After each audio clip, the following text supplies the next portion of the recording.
नमस्कार भक्तों, जितिया पर्व की आप सभी को बहुत बहुत शुभकामनाएं। मैं श्वेता कुशवाहा आपका अपने भक्ति चैनल में स्वागत करती हूँ। तो आइए आज हम पढ़ेंगे जितिया पर्व की बहुत ही पौराणिक कथा। आज का दिन सभी माताओं और बहनों के लिए अत्यंत पावन है, क्योंकि ये दिन संतान की दीर्घायु और मंगल कामना को समर्पित है। जीवन पुत्रिका व्रत, जिसे प्रेम पूर्वक जितिया व्रत भी कहा जाता है, अश्विन मास के कृष्ण पक्ष की अष्टमी तिथि को पूरी श्रद्धा और भक्ति भाव से रखा जाता है। यह व्रत विशेष है क्योंकि इसमें माताएं निर्जरा रहकर जल तक का त्याग कर अपनी संतान के उत्तम स्वास्थ्य और दीर्घ जीवन की प्रार्थना करती हैं। शास्त्रों में कहा गया है कि जहाँ माँ का हृदय संकल्पित होता है, वहाँ भगवान स्वयं रक्षक बनकर उपस्थित होते हैं। इसी विश्वास के साथ माताएं इस व्रत को करती हैं और जितिया व्रत की कथा को श्रद्धा पूर्वक सुनती और सुनाती हैं।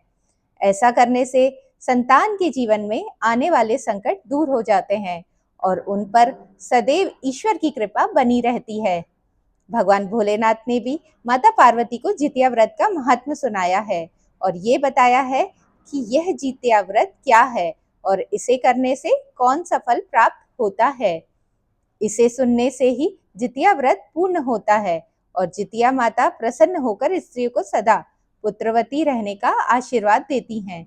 इसे पूरी श्रद्धा के साथ तथा भक्ति भाव के साथ अंत तक अवश्य सुनना चाहिए। तो आइए अब हम सभी श्रद्धा और विश्वास के साथ श्रवण करते हैं। जीवित पुत्रिका व्रत की पौराणिक कथा। एक बार नैमिषारण्य के निवासी ऋषियों ने संसार के कल्याण हेतु सूत जी से पूछा कि हे सूत जी, कली काल यानी कलयुग में लोगों के बालक किस तरह दीर्घायु होंगे, कृपया बताइए। सूत जी बोले, जब द्वापर का अंत हुआ और कलयुग आरंभ हुआ, उसी समय बहुत ही शोकाकुल स्त्रियां आपस में बैठकर विचार करने लगी कि क्या इसी कलिकाल में माता के जीवित रहते भी पुत्र मर जाएंगे। जब वह वापस में कोई सूची निर्णय न कर सकी तो वह गौतम ऋषि के पास परामर्श हेतु गई। जब वह गौतम ऋषि के पास पहुंची तो वह आनंद पूर्वक बैठे हुए थे।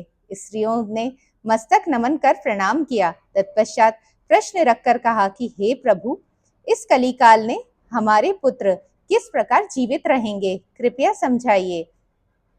क्या इस हेतु कोई विशेष व्रत अथवा तप है जो उनकी आयु बढ़ा सके, कृपया करके स्पष्ट बताइए। गौतम ऋषि ने उत्तर दिया, मैं वही कहूंगा जो मैंने पहले सुना हुआ है। गौतम ऋषि ने स्मरण दिलाया, जब महाभारत युद्ध का समापन हुआ और अश्वत्थामा के कृत्य से पांडव तथा समस्त लोग परिष्कृत हुए, तब भी लोगों के हृदय पुत्र शोक से व्याकुल थे। उस समय द्रौपदी अपनी सखियों सहित ब्रह्मांड क्षेत्र धौम्य के पास गई और उन्होंने कहा कि हे विप्र, कौन सा ऐसा उपाय जिससे बच्चे की दीर्घायु सुनिश्चित हो सके, कृपया विस्तार में बताइए। धौम्य ऋषि ने सुनकर कहा कि सतयुग में सत्य वचन, सत्य आचरण और समदर्शी होने वाले जिमुतवाहन नामक एक राजाधिराज थे। एक बार वह अपनी पत्नी के साथ अपने ससुराल गए और वहीं ठहर गए। एक अर्धरात्रि पर किसी स्त्री की विलाप ध्वनि सुनाई पड़ी, क्योंकि उसका पुत्र मर गया था और वह प्रायश्चित तथा निराशा से व्याकुल थी। उसकी पीड़ा सुनकर राजा जिमुतवाहन का हृदय विदीर्ण हो गया। वह शीघ्र ही उस स्त्री के समीप गए और पूछने लगे, बेबस माता, तुम्हारा पुत्र कैसे मरा। बूढ़ी स्त्री ने कहा, गरुड़ प्रतिदिन आकर गांव के बालकों को भक्ष्य कर लेता है। ये सुनकर दयावान राजा ने निश्चय किया कि माँ, अब रो मत, निश्चय ही मैं तुम्हारे पुत्र को बचाने का प्रयत्न करूंगा। वह उसी स्थान पर गया जहां गरुड़ प्रातः काल आकर मांस भक्षण करता था। तब गरुड़ उसी समय पहुंचकर फिर से आक्रमण कर मांस खाने लगा। गरुड़ की बहुत तेज तीव्रता ने राजा का बायां अंग ही क्षीण कर दिया, परंतु राजा ने शीघ्रता से अपना दाहिना अंग देकर गरुड़ को तृप्त करने का विनय किया। गरुड़ ने आश्चर्य से कहा, तुम मनुष्य ही नहीं दिखते, बताओ किस कुल से हो और तुम्हारा जन्म क्या है। पीड़ा से व्याकुल राष्ट्रपति ने विनय पूर्वक उत्तर दिया, हे पक्षीराज, इस प्रकार से प्रश्न व्यर्थ है, तुम अपने अनुसार मेरा मांस ग्रास करो। पर गरुड़ ने आदर सहित पूछा कि तुम्हारे कुल और जन्म का नाम बताओ। तब राजा ने कहा, मेरी माता का नाम शौभ्या है और पिता का नाम शालिवाहन है। सूर्यवंश में मेरा जन्म हुआ है और मेरा नाम जिमुतवाहन है। राजा की दानशीलता और त्याग देखकर गरुड़ ने कहा कि हे महाभाग, जो भी तुम्हारी अभिलाषा हो मांगो। राजा ने कहा, हे स्वामी, यदि आप वर दे रहे हैं तो ये वर दीजिए कि आपने जिन जिन प्राणियों को अब तक खाया है वे सभी जीवित हो जाएं और अब से यहाँ बालकों को न खाइए तथा ऐसा कोई उपाय कीजिए कि जहाँ भी उत्पन्न हो वे दीर्घायु पाएं। धौम्य ऋषि ने कहा कि पक्षीराज गरुड़ ने राजा को वर देकर स्वयं अमृत हेतु नागलोक को प्रस्थान किया। वहां से अमृत लाकर उसने उन मरे हुए मनुष्यों की हड्डियों पर वह अमृत बरसाया। ऐसा करने से वो जो मनुष्य पहले गरुड़ के शिकार हुए थे सब जीवित हो उठे। राजा के त्याग तथा गरुड़ की कृपा से उस प्रदेश के लोगों के बड़े दुख दूर हो गए। राजा की शोभा और मान सम्मान पुनः स्थापित हुआ। गरुड़ ने और कहा, संसार के कल्याण के लिए मैं एक और वरदान दूंगा। आज अश्विन कृष्ण सप्तमी से रहित शुभ अष्टमी तिथि है। आज ही तुमने यहाँ की प्रजा को जीवन दान दिया है। अब से ये दिन ब्रह्म भाव हो गया। वहीं जो मूर्ति भेद से विविध नामों से विख्यात है और त्रैलोक्य से पूजित है, दुर्गा, जिसे अमृत प्राप्ति में अर्थ में जीवित पुत्रिका कहा गया, उसी उपासना से इस तिथि पर भी जाना चाहिए। जो स्त्री इस जीवित पुत्रिका की पूजा कर कुश की आकृति बनाकर विधिवत आराधना करेंगी, उनका सौभाग्य तथा वंशोत्थान दिनों दिन बढ़ता जाएगा। गरुड़ ने पश्चाताप प्रकट करते हुए कहा कि हे महाराज, इस विषय पर अधिक विचार करने की आवश्यकता नहीं है। ये प्रण अल्प में बड़ा फलदायी है। तदंतर वह सभी उपस्थित पुरुष और नारी समस्त कथा सुनकर प्रणमित हुए कि व्रत का विधान इस प्रकार है। सप्तमी विधि अष्टमी, अर्थात यदि सप्तमी विधि सहित अष्टमी आए तो उस दिन व्रत न करें। शुद्ध अष्टमी को व्रत रखें और नवमी को पारण करें। यदि इस नियम का कड़ाई से पालन न किया जाए तो फल नष्ट हो सकता है और सौभाग्य की विधि घटित हो जाएगा। इसी प्रकार गौतम, धौम्य, जिमुतवाहन और गरुड़ की करुण कथा सुनकर उन स्त्रियों को ये मार्गदर्शन दिया गया कि इस अष्टमी का व्रत मनोयोग से करने पर पुत्रों की रक्षा और दीर्घायु सुनिश्चित होगी। जिमुतवाहन को इस तरह का वरदान देकर गरुड़ वैकुंठ धाम को चले गए और राजा भी अपनी पत्नी के साथ अपने नगर के वापस लौट आए। धौम्य द्रौपदी से कहते हैं कि हे देवी, मैंने ये अतिशय दुर्लभ व्रत तुम्हें बताया है। इस व्रत को करने से बच्चों की दीर्घायु होती है। हे देवी, तुम भी पूर्वोक्त विधि से ये व्रत और दुर्गा का पूजन करो तो तुम्हें भी अभिलाषित फल प्राप्त होगा। मुनिराज धौम्य की बात सुनकर द्रौपदी के हृदय में एक प्रकार का कौतूहल उत्पन्न हुआ और उन्हें पूर्वजनी स्त्रियों को बुलाकर उनके साथ ये उत्तम व्रत किया। गौतम जी ने कहा कि ये व्रत और इसके प्रभाव को किसी एक चील ने सुन लिया और अपनी सखी सियारन को बतलाया। इसके बाद पीपल के वृक्ष की शाखा पर बैठकर उस चील ने और उस वृक्ष के खोते में बैठी सियारन ने भी व्रत किया। फिर वदी मादा चील किसी उत्तम ब्राह्मण के मुख से ये कथा सुनने लगी और पीपल के खोते में बैठी हुई अपनी सखी सियारन को सुनाने लगी। सियारन ने आदि कथा सुनी थी कि उसे भूख लग गई और वह उसी समय शव से भरे हुए शमशान में पहुंच गई। वहां उसने इच्छा भर मांस का भोजन कर लिया और चील बिना कुछ खाए पिए रह गई। जब सवेरा हुआ तो वह गौशाला में गई और वहां पे गाय का दूध इस प्रकार नवमी से उसने पारण किया। कुछ दिनों बाद वह दोनों मर गईं और अयोध्या में किसी धन व्यापारी के घर में जन्मी। संयोग से उन दोनों का जन्म एक ही घर में हुआ, जिसमें सियारन ज्येष्ठ हुई और चील छोटी। वे दोनों भी शुभ लक्षणों से युक्त थीं, इसलिए बड़ी लड़की काशी नरेश को और छोटी उसके मंत्री को अग्नि के सामने विधि पूर्वक ब्याही गई।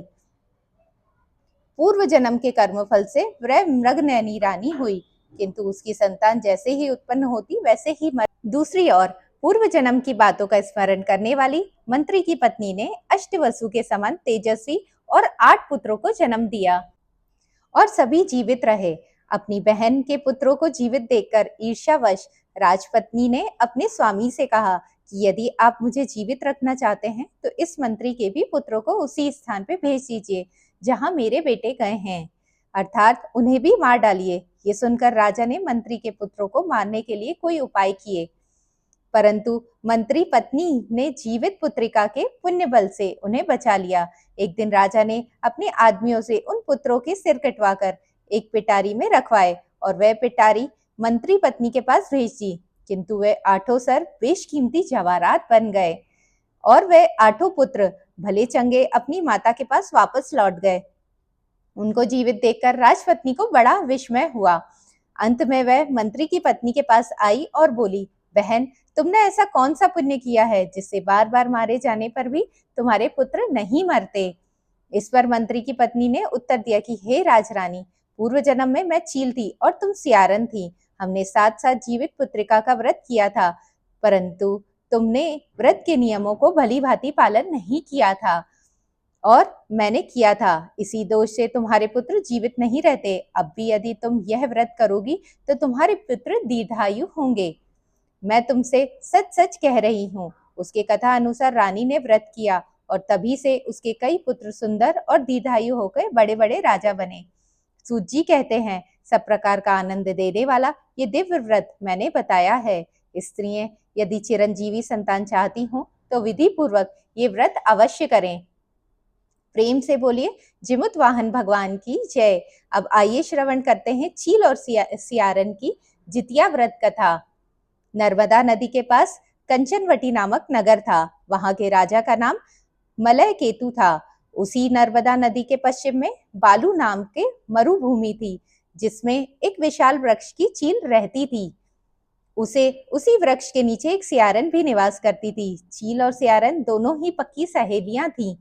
कुछ स्त्रियां को जितिया व्रत करते देखकर चील और सियारन ने भी ये व्रत करने का संकल्प किया और दोनों ने भगवान श्री जीमुत वाहन की पूजा और व्रत करने का प्रण लिया। जिस दिन दोनों ने व्रत कर रखना चाहा, उसी दिन नगर में एक बड़े व्यापारी की मृत्यु हो गई। उसका दाह संस्कार उसकी मरुभूमि में किया गया। मुर्दा देखकर सियारन को भूख लगने लगी और वह खुद को रोक नहीं पाई, जिसके कारण उसका व्रत टूट गया। परंतु चील ने स्वयं पर संयम रखा और पूरी श्रद्धा व नियम से अपना व्रत पूरा किया। सियारन ने मुर्दा खाया था, इसलिए उसका व्रत खंडित हो गया। वह मुर्दा घाट से एक हड्डी उठाकर अपनी मांस में ले आई थी और रात को धीरे धीरे खाने लगी। तब चील ने उससे पूछा कि हे सियारन बहन, तुम क्या खा रही हो? मुझे कटकट की आवाज आ रही है। इस पर सियारन ने झूठ बोलते हुए कहा कि हे चील बहन, मैं क्या बताऊं, दिन भर से भूखी हूँ और रात में भी भूखा रहना पड़ रहा है। मैं करवट बदल रही हूँ, इसलिए मेरी हड्डियां कटकटा रही हैं। मैं कुछ खा थोड़ी ही रही हूँ। ये सुनकर चील ने विश्वास कर लिया और सोचा कि संभव है बहन सत्य बोल रही हो। इस प्रकार सुबह हो गई और चील ने व्रत पूरा किया था। चील ने विधि पूर्वक अपना पारण किया, इसलिए उसके बच्चे जीवित हुए और वह उनके साथ आनंद पूर्वक रहने लगी। परंतु सियारन ने व्रत भंग कर हड्डी खा ली थी, इसलिए उसके पुत्र भी मर गए। कुछ समय बाद दोनों की मृत्यु हो गई और अगले जन्म में दोनों सहेलियां पुत्री के रूप में एक ब्राह्मण परिवार में जन्मी। उनके पिता का नाम भास्कर था। चील बड़ी बहन बनी, जिसका नाम शीलावती रखा गया और उसका विवाह बुद्धसेन नामक पुरुष से हुआ। सियारन छोटी बहन बनी, जिसका नाम कपूरावती रखा गया और उसका विवाह कंचनवटी नगर के राजा मलय केतु से हुआ। भगवान जिमुत वाहन की कृपा से शीलावती को 7 पुत्र प्राप्त हुए, जो बड़े होकर राजा के दरबार में सेवा करने लगे। लेकिन कपूरावती के पुत्र जन्म लेते ही मर जाते थे। जब शीलावती के 7 पुत्र बड़े हुए और दरबार में सम्मानित हुए, तब कपूरावती के मन में ईर्ष्या उत्पन्न हुई। उसने राजा से कहकर शीलावती के 7 पुत्रों के सर कटवाने की इच्छा रखी और पिटारी में भरकर उनकी माता को भेज दिया। किंतु भगवान जीमुत वाहन ने मिट्टी से उनके सर बनाकर उन्हें पुनः जोड़ दिया और उन पर अमृत छिड़क दिया, जिससे 7 भाई जीवित हो उठे और घर लौट गए। जब पिटारी खोली गई तो उसमें से फूल निकले।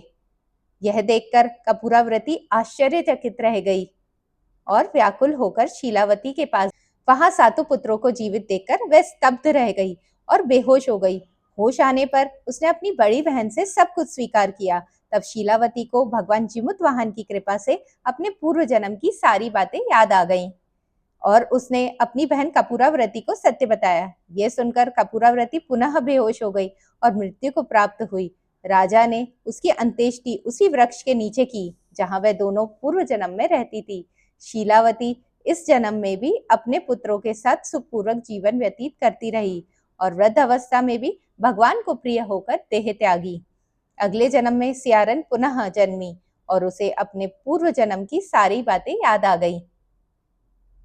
उसने भगवान जीमूतवाहन की पूजा की और जितिया व्रत किया, जिसने पुण्य फल से उसे पुत्र रत्न प्राप्त हुए और सारे पाप नष्ट हो गए। वह पुत्रवती होकर जीवन भर आनंद में रही। प्रेम से बोलिए जय जीमूतवाहन भगवान की जय। जय हो जीतिया माई की। अब आइए श्रवण करते हैं जीतिया व्रत की दूसरी पौराणिक कथा, जिसे सुनने मात्र से सभी मनोकामनाएं पूर्ण होती हैं और संतान की लंबी उम्र आयु की प्राप्ति होती है। एक समय की बात है, समस्त शिवगण कैलाश पर्वत पर स्थित शिवजी और माता पार्वती के पास आए और उन्हें प्रणाम करके पूछने लगे कि हे भोलेनाथ, हे माता पार्वती, आज हम आपके पास जितिया व्रत का महत्व सुनने के उद्देश्य से आए हैं। ये जितिया व्रत क्या है और इसे करने से कौन सा फल प्राप्त होता है? आज हमने पृथ्वी लोक पर विचरण करते हुए एक आश्चर्यजनक घटना देखी कि एक बूढ़ी स्त्री अपनी गोद में अपने जवान पुत्र का मृत शरीर लेकर विलाप कर रही थी। तभी उसने जितिया माँ को सौगंध दी कि अगर उसने सच्चे मन से जितिया का व्रत किया है तो उसका पुत्र जीवित हो जाए। हे भोलेनाथ, हे माता पार्वती, तभी हमने देखा कि आश्चर्यजनक रूप से उस बूढ़ी स्त्री का पुत्र जीवित हो उठा और वहां उपस्थित सभी लोग जितिया माता की जय जयकार करने लगे। शिवजी ने कहा, हे मेरे प्रिय गणों, आज तुम सबने संसार के कल्याण के उद्देश्य से जितिया व्रत के उत्तम महात्म को सुनने की इच्छा प्रकट की है। इस महात्म को सुनने मात्र से लोगों के संपूर्ण पाप भस्म हो जाते हैं। इस व्रत को सुनने वाली कभी दरिद्र नहीं होते। इसे सुनने से ही जितिया व्रत पूर्ण होता है और जितिया माता प्रसन्न होकर स्त्रियों को सदा पुत्रवती रहने का आशीर्वाद देती हैं। तो आज मैं तुम्हें जितिया व्रत की पूरी श्रद्धा तथा भक्ति भाव से अवश्य सुनना। तब समस्त शिवगण शिव जी पार्वती जी से संवाद को सुनने लगे। प्रेम से बोलिए जीमूतवाहन भगवान की जय। जितिया माई की जय। दो बहनें थीं, एक का नाम था मंगला और दूसरी का नाम था सुमंगला। दोनों का भाग्य अलग अलग था। मंगला गरीब थी और बहुत दुखी रहती थी, जबकि सुमंगला अमीर थी और बहुत सुखी रहती थी। दोनों एक ही गांव में रहती थी। मंगला सुमंगला के घर काम करती थी, साफ सफाई करती थी, खाना बनाती थी और जो बचा खुचा खाना होता वह भी उसे दे देती थी। उसी से उसका घर चलता था। समय बीतता गया। दोनों के बच्चे हुए। मंगला के 2 पुत्र हुए और सुमंगला को भी 2 पुत्र हुए। जब जितिया का व्रत आया तो दोनों बहनों ने मिलकर व्रत रखा। व्रत के दिन मंगला ने सुमंगला के घर चावल फटके, उसमें चावल का जो कूड़ा खुर्दा निकला वही उसने अपने पास रख लिया और अच्छे चावल सुमंगला को दे दिए। फिर मंगला ने साग चुना, बढ़िया पत्तियां सुमंगला के लिए रखी और डंठल अपने लिए रख ली। उसने सुमंगला के घर में खाना पकाया और बचा हुआ खुर्द चावल व डंठल घर ले जाकर बच्चों को खिलाया और खुद भी खाई। आधी रात में एक बूढ़ी अम्मा उसके घर आई और दरवाजा खटखटाया। मंगला ने दरवाजा खोला और पूछा, अम्मा आप कौन हैं और इतनी रात में किसके लिए आई हैं? बुढ़िया बोली, बेटा मुझे बहुत भूख लग रही है, कुछ खाने को दे दो। मंगला बोली, हम तो बहुत गरीब हैं, आज मैंने खुर्दी का चावल और डंठल का साग बनाया है, क्या आप खाएंगी? बुढ़िया बोली, हाँ क्यों नहीं, मुझे तो जो भी दोगी मैं खा लूंगी। मंगला ने वही खाना उन्हें परोस दिया। भोजन के बाद बूढ़ी अम्मा बोली, मुझे रात के अंधेरे में कुछ दिखाई नहीं देता, मैं घर कैसे जाऊंगी? मंगला बोली, कोई बात नहीं, आप यहीं सो जाइए, सुबह चली जाइएगा। थोड़ी देर बाद बूढ़ी अम्मा बोली, बेटा मुझे दीर्घ संख्या लगी है, क्या करूं? कहाँ जाऊं? मंगला बोली, मेरे घर में बाथरूम नहीं है, आप किसी कोने में ही कर लीजिए। बूढ़ी अम्मा ने पूछा, भर भर करूं या छर करूं? मंगला नींद में थी तो बोली, भर भर कर दीजिए माता जी, मैं सुबह साफ कर दूंगी। फिर बूढ़ी अम्मा बोली, बेटा मैं अपने हाथ कहाँ साफ करूं? मंगला बोली, आप मेरे सिर पे ही अपने हाथ साफ कर लीजिए। सुबह जब मंगला नदी में स्नान करने गई तो उसके सर से गिरता पानी सोने का बन गया। और सभी महिलाएं ये देखकर चकित रह गईं। मंगला जब घर लौटी तो उसने देखा कि उसके घर में कोने कोने सोना बिखरा हुआ है। वह समझ गई कि रात में भगवान जिमुतवाहन स्वयं रूप बदलकर उसके घर आए थे और उन्हें आशीर्वाद दिया था। अब तो मंगला भी धनवान हो गई और उसने सुमंगला के घर जाना बंद कर दिया। दूसरे वर्ष जब व्रत आया तो सुमंगला ने वही किया। उसने अच्छे चावल फेंक दिए और खुर्दी अपने पास रख ली, साग की पत्तियां फेंक दी और डंठल रख लिए। रात को उसके घर भी बूढ़ी अम्मा आई और भोजन मांगा। सुमंगला ने खुर्दी चावल और डंठल का साग परोस दिया। बूढ़ी अम्मा बोली, मुझे दीर्घ संख्या लगी है, क्या करूं? सुमंगला बोली, वहीं कोने में कर लीजिए। जब अम्मा ने पूछा भर भर करूं या छर छर करूं, तो सुमंगला को याद नहीं आया कि मंगला ने क्या कहा था। उसने कह दिया कि छर छर कर दीजिए। फिर अम्मा ने पूछा, अपने हाथ कहाँ साफ करूं? तो सुमंगला बोली, मेरे सिर पे ही अपने हाथ साफ कर दीजिए।